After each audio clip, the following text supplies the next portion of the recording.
Good morning, everyone. Buenos dias. So, I had the opportunity a few weeks ago to go to a soccer game. A student of mine that I had in first grade, he's now a senior. He plays on the soccer team, and his mom said, Joaquin wants you to go watch him. I said, I'd love to. So I went, and it was a rough game for the boys, but it was rougher in the stands. Um, when things do not go our way, our flesh starts to work some things in us, and not the appropriate words come out.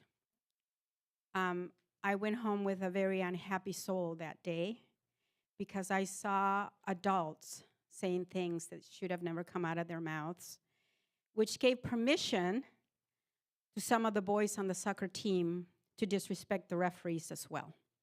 And one of them was given a red card, and he was sent away from the game, and so was the coach.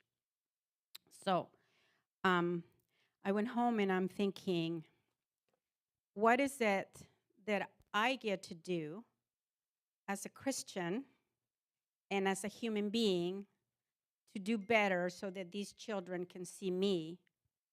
And I came across this as I was reading this week in my Bible study. It says, keep a close watch on how you live and on your teaching. Stay true to what is right for the sake of your own salvation. And this was what really hit me, was in the salvation of those who hear you. So we are being watched. I am being watched constantly where I work, where I go around in town, because I have children that watch me constantly. Wherever they see me, they come and talk to me. So I have to make sure that what I do and how I act is an appropriate way so that these children can see that there's a different road. I came across Ephesians 5:15 through 16, and it says, be very careful then how you live, not as unwise, but as wise, making the most of every opportunity because the days are evil.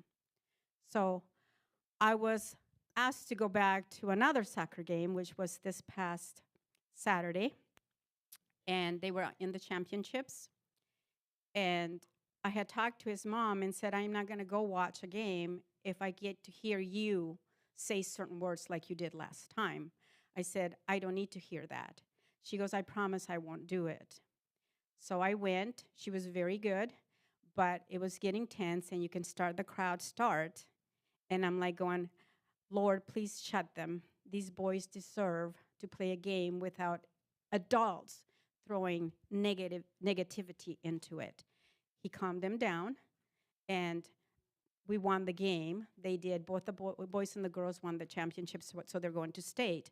But for me, going to such activities always opens my heart to just how little it takes for us to regress and allow Satan to grab onto our hearts and start saying things that are not appropriate.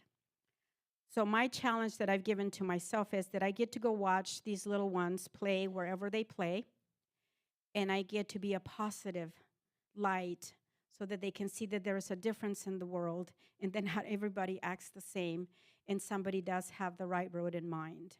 So please, while you're out there, be the light for our children. As you notice, I'm a total advocate for our young ones. And I always tell them I'm your advocate because I'm getting old and I need somebody to take care of me later. So I said, you're going to be my doctors, my psychologist, whatever. But I said, this is why I act the way I act, because I need for you to take care of me later. So just be the light. Just be the light for these babies. You know, walk the right road, act the right way. Sometimes we say words, but our actions don't show it. Our kids are watching our actions. They're watching how we're walking out there in the world. So that is, for me, my biggest challenge is to make sure that I walk the walk. Okay, will you please stand and praise our Lord?